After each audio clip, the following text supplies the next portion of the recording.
Oi pessoal, tudo bem? Boa noite. Estou gravando hoje à noite para conseguir já fazer a postagem do vídeo bem mais cedo amanhã, né? Por isso estou gravando na minha casa hoje, então o ângulo tá diferente, né? A condição que deu é apoiada aqui no computador para conseguir fazer a gravação para vocês, né? A gente vai entrar hoje num novo tema, né? Que era conhecido anteriormente como Grande Guerra, mas depois com a eclosão, né? Com o acontecimento da Segunda Guerra Mundial, ela veio a se tornar a Primeira Guerra Mundial, tendo em vista que a Segunda Guerra Mundial colocava um elemento, vamos dizer assim, recorrente, né?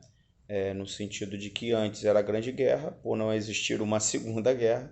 Com a eclosão da Segunda Guerra Mundial, a gente tem ela deixa de ser nominada de Grande Guerra e passa a ser a Primeira Guerra Mundial.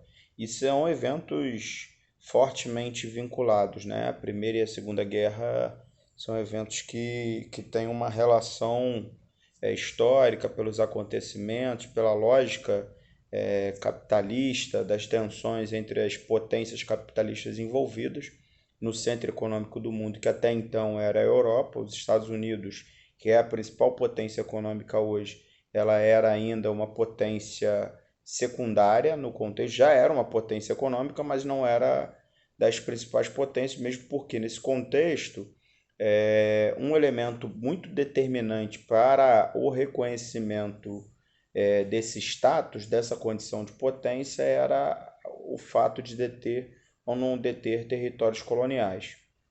E os Estados Unidos, assim como a Alemanha, nesse mesmo contexto, eram duas potências que não detinham territórios coloniais na mesma proporção que a França e que a Inglaterra.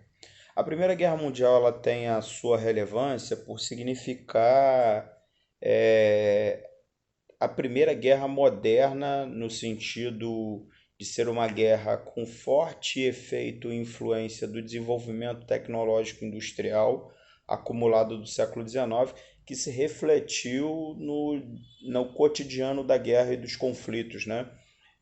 Inúmeras inovações tecnológicas que foram sendo possibilitadas e construídas ao longo do século XIX foram aplicadas ou subvertidas, né, no sentido desviadas da sua função inicial e aplicadas na Primeira Guerra Mundial, como por exemplo o próprio avião, o motor a combustão que serviu para colocar os veículos blindados e tudo mais, e eram inovações que inicialmente estavam vinculadas à produção industrial e foram adaptadas para a dinâmica do próprio conflito.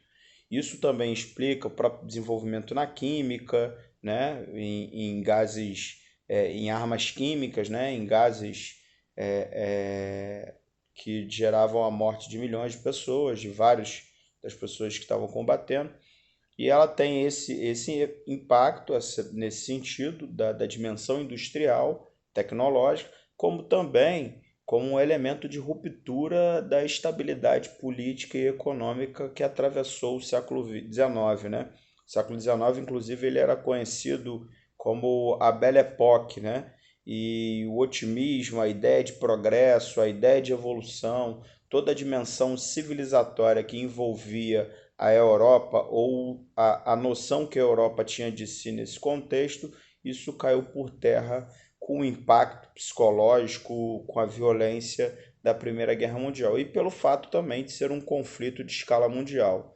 A maior parte dos países estiveram, né, envolvidos direto ou indiretamente nas contendas que se desdobraram desse conflito, né?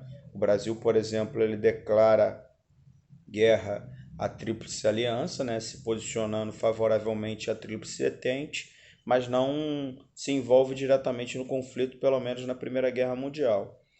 Mas ele se posicionou entre os polos beligerantes, né? E um fato interessante, assim, que é de um historiador também de grande relevo para a historiografia, pelo seu reconhecimento, pelo seu papel, a bateria está querendo acabar aqui, pelo seu papel, Eric Robensbaum, ele chama o século XX do breve século XX, né? É, Por que breve século XX? Porque ele localiza o século XX como configuração histórica, eu botei na bateria, como configuração histórica no sentido assim de características, né? Entre a Primeira Guerra Mundial, que ele identifica como um momento inaugural de uma outra dinâmica, de uma outra lógica, né, histórica das relações políticas, sociais, econômicas e culturais. A Primeira Guerra seria um marco e a queda da União Soviética em 1991 seria o outro marco. Então ele diz o breve século XX, porque é o século XX na sua configuração de relações, de padrão, né? Dentro disso, social, político, econômico, cultural, estaria circunscrito entre a Primeira Guerra Mundial, 1914, e 1991. Isso é só uma análise, ele fala, esse comentário é o subtítulo de um livro dele chamado A Era dos Extremos, o Breve Século XX, e ele considera inclusive o século mais dramático de todos os séculos da Idade Contemporânea, né? Mas isso é uma outra questão que a gente pode retomar depois, sempre vai estar retomando, porque ele inclusive é uma referência bibliográfica que eu utilizo para estar preparando a aula para vocês. Então vamos lá. A interpretação mais convencional, mais batida sobre os motivos que geram a guerra, e esse é o sentido também do estudo da história como disciplina, é a compreensão do porquê que as coisas ocorreram no passado, né? Uma das interpretações mais convencionais, que embora seja um dos elementos, mas muitas vezes foi superestimado, que é a disputa de territórios coloniais entre a Inglaterra e a Alemanha. Embora esse seja um fator, de um modo geral, isso é sempre uma oportunidade para a gente considerar que um acontecimento histórico ele é sempre multifatorial, ele nunca ocorre somente por um fator.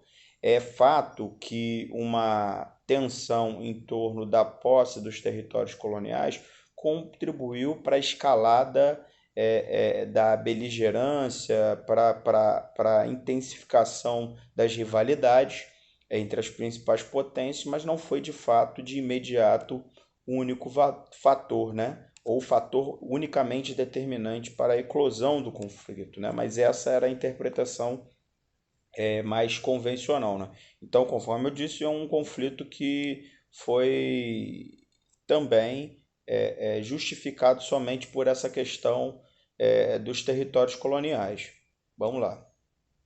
É importante a gente ter em vista assim, que já no século XIX, no final do século XIX, a gente tem mudanças na conjuntura europeia de alguns fatores que geraram a estabilidade durante o século XIX, por isso o século XIX era às vezes intitulado como Belle Époque, Bela Época, né? Por conta e esses fatores que garantiam essa configuração de estabilidade foram se alterando e, por sua vez, produzindo os fatores de desestabilização, né? Previamente ao conflito, é importante a gente ter em mente que já a partir da década de 80 do século XIX, ou seja, 1880, a gente tem uma escalada como política de propaganda, como debate público nos diversos países da Europa, como uma relação estratégica do ponto de vista do discurso por parte das burguesias, uma exacerbação do discurso nacionalista, né? Isso foi acontecendo em diversos países, a gente tem a emergência dessa preocupação, dessa narrativa, né? No sentido de construção de uma identidade nacional fortemente ufanista, romantizada, né? No sentido de construir uma ideia de uma origem comum e de uma existência voltada, destinada à supremacia, à superioridade. Isso não foi algo restrito a um único país, esse certo ufanismo nacionalista, ele foi recorrente, né? Os diversas nações europeias, né? Um fato também que é importante, então o nacionalismo, ele por si só, por produzir essa crença na não na autossuficiência, mas vamos dizer assim, na supremacia, na superioridade genética, existencial, ideológica, né, de tudo, ele por si só cria um certo senso de superioridade de forma a não reconhecer o direito do outro, né? A diferença do outro, né? A legitimidade de outras experiências históricas e culturais. Não estou falando por si só que toda compreensão política nacionalista seja necessariamente da mesma ordem, mas nesse contexto, esse nacionalismo era um nacionalismo de um tipo, vamos dizer assim, que levava a uma competição, a um agravamento das rivalidades, né? Um dado importante para que a gente tenha uma dimensão do contexto do cenário é que a Inglaterra ela já era desde o século XVIII, né, desde o processo da Revolução Industrial até antes, porque ela já era uma potência comercial antes até mesmo da Revolução Industrial. Ela era, sem sombra de dúvidas, o principal império colonial e a principal potência industrial, mas ela já vinha de algum tempo, sobretudo dessa parte da segunda metade do século XIX, sendo, vamos dizer assim, acompanhada de perto pela emergência e pelo desenvolvimento e o crescimento industrial da Alemanha.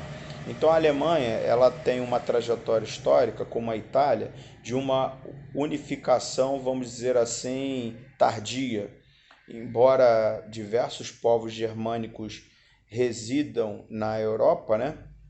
Dinamarqueses, holandeses, austríacos, parte da Polônia também tem povos germânicos, a própria Alemanha, né?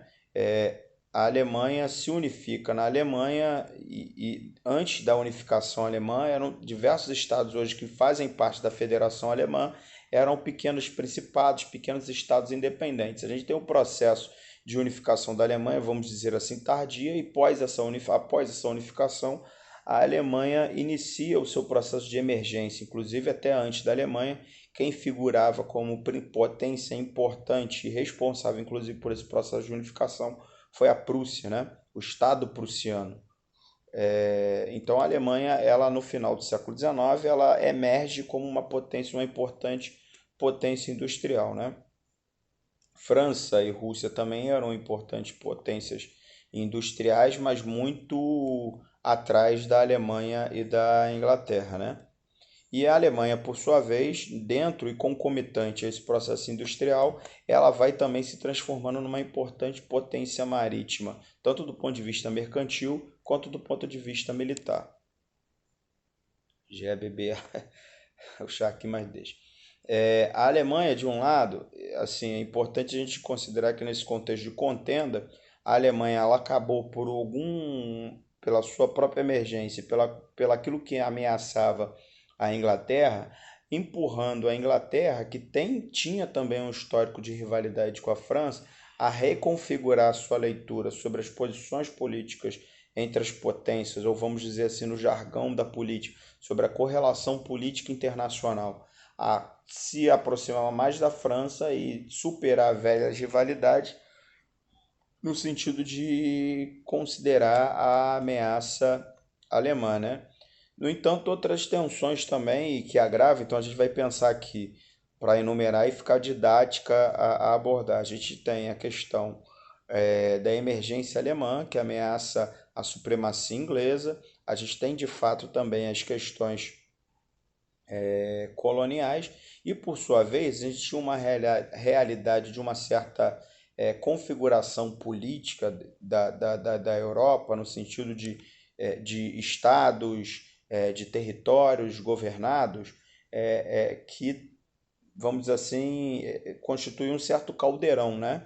Com muitos problemas, com muitos impasses, com muitas questões, né? Então, tensões existiam entre o Império Austro-Húngaro, né, em relação ao Império Austro-Húngaro, em relação ao Império Turco-Otomano e em relação à França e à Alemanha também, tendo em vista a Guerra Franco-Prussiana, no final do século XIX, que a Alemanha conquistou um território que anteriormente era da França, Alsácia e Lorena. Em relação ao Império Turco-Otomano, ele era um império austro-húngaro, perdão. Só para vocês terem uma ideia, a Áustria hoje é um país, a Hungria é outro. O Império Austro-Húngaro tinha como referência essas duas nacionalidades, embora a Hungria submetida ao controle austríaco de fato, né? Mas por sua vez, submetido ao Império Austro-Húngaro, estavam diversos povos, né? Diversos grupos culturais, né, étnicos europeus, que hoje constituem novos países, mas nesse contexto estavam todos sob o mesmo guarda-chuva do Império Austro-Húngaro, como tchecos, eslováquios, bósnios, sérvios, romenos, e todos esses povos reivindicavam autonomia e uma certa independência nacional, né? Então, dentro desse império, que tinha uma relação de aliança muito forte com a Alemanha, tinha já uma série de tensões políticas ali em funcionamento, né? Da mesma forma, o Império Turco-Otomano, que tinha também sob seu controle algumas regiões, um histórico de conflito com diversos países europeus, fora uma forte rivalidade com os russos, né? Isso são coisas que advêm de muito tempo, no processo expansivo dos turcos, né? Desde a conquista de Constantinopla, no século XV, né? Isso se desdobrou num processo expansivo que foi gerando vários conflitos, e essas rivalidades étnicas, culturais se desdobraram em disputas políticas ao longo dos séculos, e o Império Turco-Otomano, assim como também o Império Austro-Húngaro, eram dois impérios em certo declínio. E por estar em certo declínio, a sua fragilidade permitia aos seus adversários a crença de que esgarçar, intensificar, investir nos conflitos era a via necessária e possível para a sua autonomia, para a sua libertação, né? Então, conforme eu disse, as burguesias já investiam nesse discurso nacionalista em diversas partes da Europa. Isso, sem sombra de dúvidas, é um fator que agrava as tensões e foi agravando as tensões. Na esteira dessa discussão nacionalista, a Alemanha pensava na formação da Grande Alemanha, aglutinando holandeses, dinamarqueses, austríacos, além da própria Alemanha, dentro de uma grande Germânia, né, de uma grande Alemanha. Os sérvios reivindicavam a independência, como também a formação de uma grande nação eslava, sérvios, russos, bósnios, croatas, eslovacos, são todos povos, os próprios tchecos, são povos eslavos, né? Então eles reivindicavam a formação de uma grande nação eslava. A Rússia, por sua vez, também tinha a mesma pretensão, mas distinta da orientação sérvia, né? No sentido de que a Rússia seria a nação central para isso. No entanto, desde o século XIX, tinha um arranjo feito pelo Premier, né? O primeiro-ministro prussiano, grande responsável também pelo processo de unificação da Alemanha, Otto von Bismarck. Ele cria um arranjo diplomático europeu no qual consegue conciliar a emergência econômica e política da Alemanha sem necessariamente gerar uma dinâmica imediata de conflito com as potências mais antigas, sobretudo a França e a Inglaterra, né? No encontro de Berlim, né, na Conferência de Berlim de 1885, ele, por exemplo, no sentido de gerar esse equilíbrio, de garantir a neutralidade da Inglaterra no continente, de imediato ele anuncia que a Alemanha não reivindicava ou não reivindicaria territórios coloniais, o que deixava, em certa medida, a Inglaterra numa situação de conforto nesse sentido político, com a ascensão, com essa emergência da Alemanha. Com a França a situação era mais difícil, tendo em vista o histórico da Guerra Franco-Prussiana, né? Então, a perda do território, o nacionalismo francês reivindicava a reconquista, a retomada do território de Alsácia e Lorena. Por fim, Otto von Bismarck, então, ele criou todo um arranjo diplomático na Europa, no qual a Europa se manteve, embora com algum nível de rivalidade. Os conflitos eles eram muito mais ideológicos do que necessariamente no campo das armas, né? Conflitos militares. Só que com a renúncia de Otto von Bismarck em 1895, o imperador alemão Guilherme II retoma uma política expansionista comprometida com o expansionismo alemão. E isso, sem sombra de dúvida, reconfigura a dinâmica de disputas e das posições políticas na Europa, né? a Alemanha de imediato conforma, isso ainda já no tempo do Bismarck, um pacto de aliança chamado Tríplice, inicialmente uma aliança com o Império Austro-Húngaro, no sentido de proteção recíproca, né? Ou de beligerância em caso um dos lados fosse agredido por qualquer outro agente, né? Outro Estado. Então, caso o Império Austro-Húngaro fosse atacado, ele teria a aliança e a adesão da Alemanha no conflito, e assim por conseguinte, né? Por sua vez, a Itália também adere, então eles conformam a Tríplice Aliança, né? Por outro lado, no sentido também de defender e reconhecer a necessidade de uma adesão conjunta, né? De uma posição conjunta e de um reconhecimento de que os adversários, amigos dos amigos, né? O ADA, né? Mexeu com ele, mexeu comigo. A Inglaterra, a França e o Império Russo também conformam um outro bloco de aliança que propicia, por sua vez, essas alianças, uma escalada militar, uma corrida armamentista entre as diversas potências na Europa, então conforma a Tríplice Entente, né?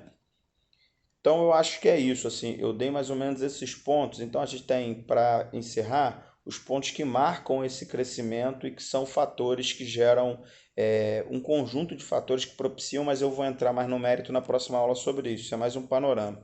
É a corrida armamentista, é o discurso nacionalista, são as rivalidades existentes tanto no Império Austro-Húngaro como no Império Turco-Otomano.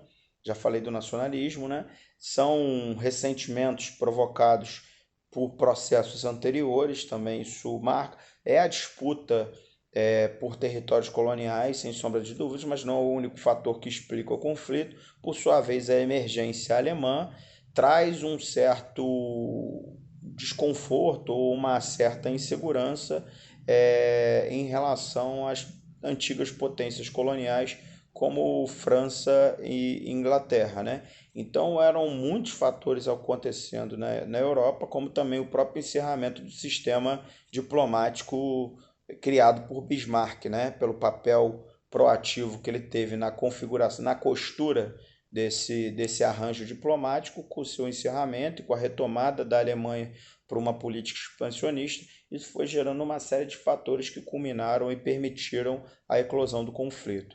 Na próxima aula eu vou entrar mais nos detalhes do que gerou o conflito e o início do conflito e mais detalhes sobre o próprio conflito. Beleza, pessoal? Um abraço, tamo junto. A gente se encontra na próxima aula.